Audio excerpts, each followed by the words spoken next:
What does this park offer that's different from other parks? A whole variety of habitats.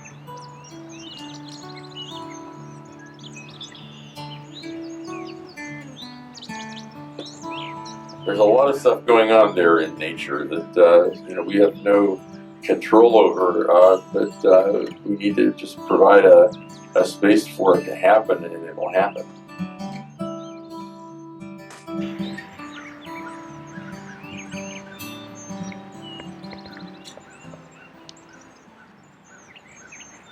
Sandy Creek was a parcel of 103 acres that was used by the city of Durham as a sewage treatment plant.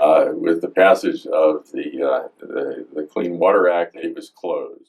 Late 1980s, a group of citizens in Durham started to worry about the future of New Hope Creek. We persuaded the city and county of Durham, the town council of Chapel Hill, and Orange County to kick in some money. They hired as a consultant a man named Ken Coulter.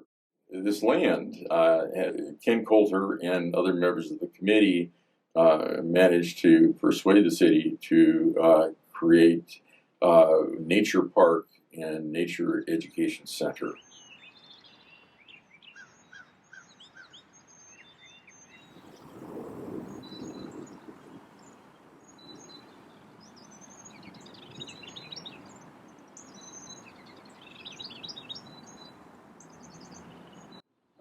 After the park was built in the early 1980s, nobody used it. And you have a park that nobody uses, it becomes a magnet for crime and mischief of all sorts.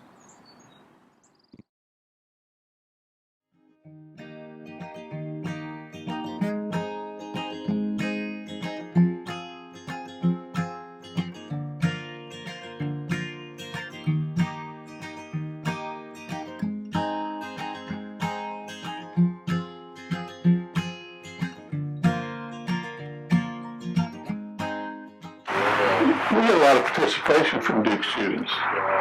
They volunteer. The law school and med school come down here and help us.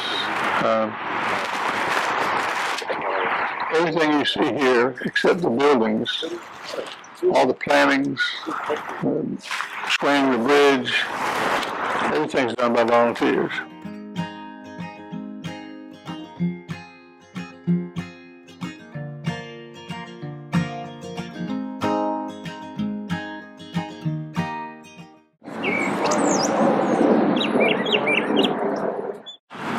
Up there. It's a chip pile.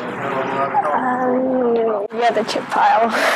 Why is the chip pile so fun? You just shovel chips and put them in a wheelbarrow. That's it. It's like making a sandcastle, basically, like just big, like a big sandbox.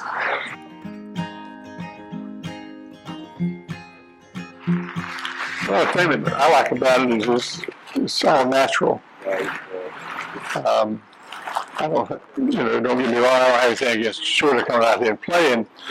And the pet lovers like it because there are not a lot of slides and stuff like that to interfere with the people walking their dogs and letting their dogs go and just enjoy. So Frank, how often do you come to this park?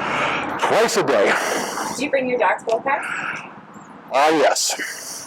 There's a lot of space here, a lot of open sky.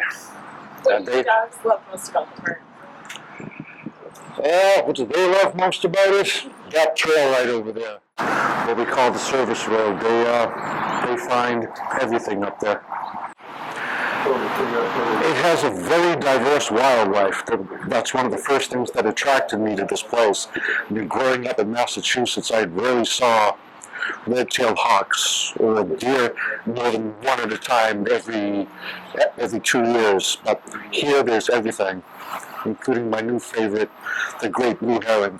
A lot of them here. We have beaver, we have otter, we have fox, a lot of deer, and this is still one of the biggest birding hotspots in the southeast.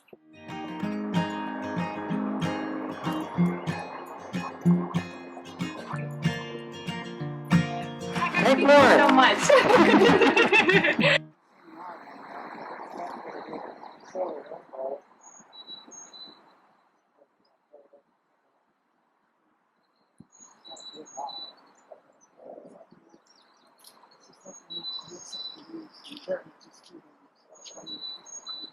How long have you guys been coming to this park?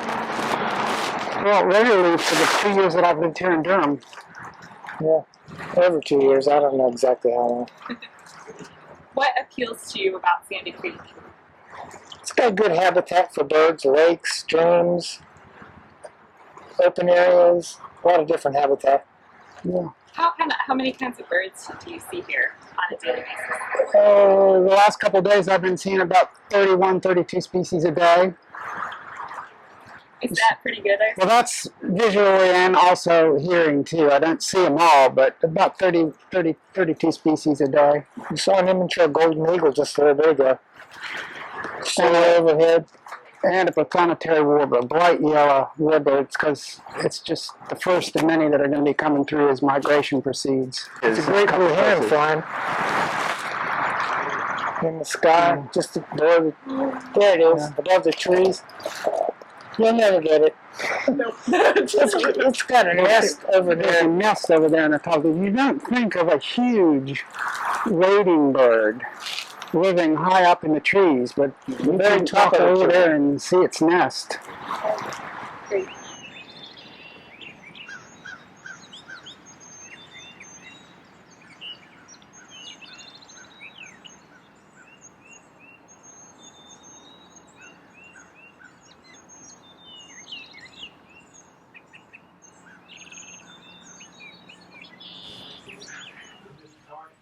My wife's mother had passed away about 30 years ago from ALS, or Lou Gehrig's disease. It occurred to me that watching butterflies is one thing you can do without any movement at all.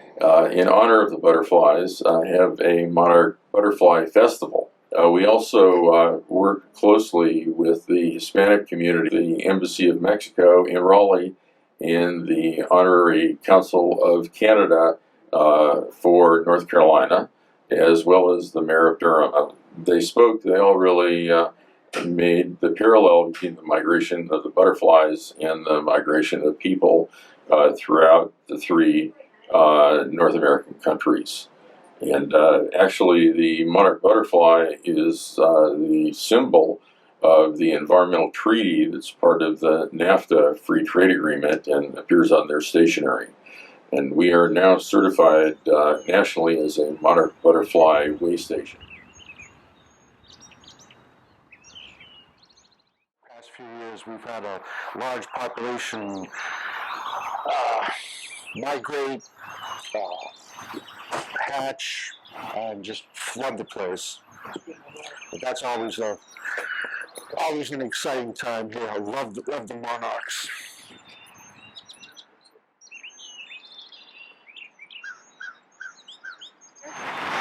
Yes, we'd like to finish the Stodman loop. We are about ready to start the last well, not the final phase, but we're going to be paving from all the way around to the concrete pad up here. We raised $30,000. We need to do that. And we've got to raise a little bit more money to finish it. It'll go all the way to the street. We'll have some handicap parking and it'll all be ADA accessible. So it can be used for wheelchairs and this type of thing. So that you can have wheelchairs without being pushed, where you can have the electronic wheelchairs, this sort of thing. We've got to adjust some grade, but it'll be the only one around here where it's the park that's ADA accessible like this with some of the paved trails. So we'll have paved trails and non-paved trails, but the paved trails will be all ADA accessible.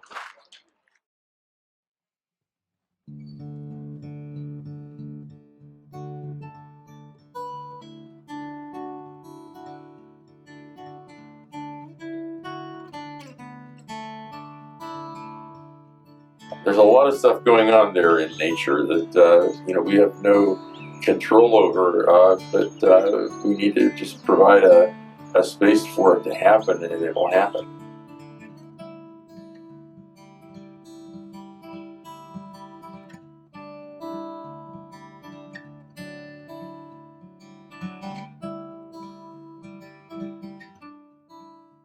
What do you like about it here?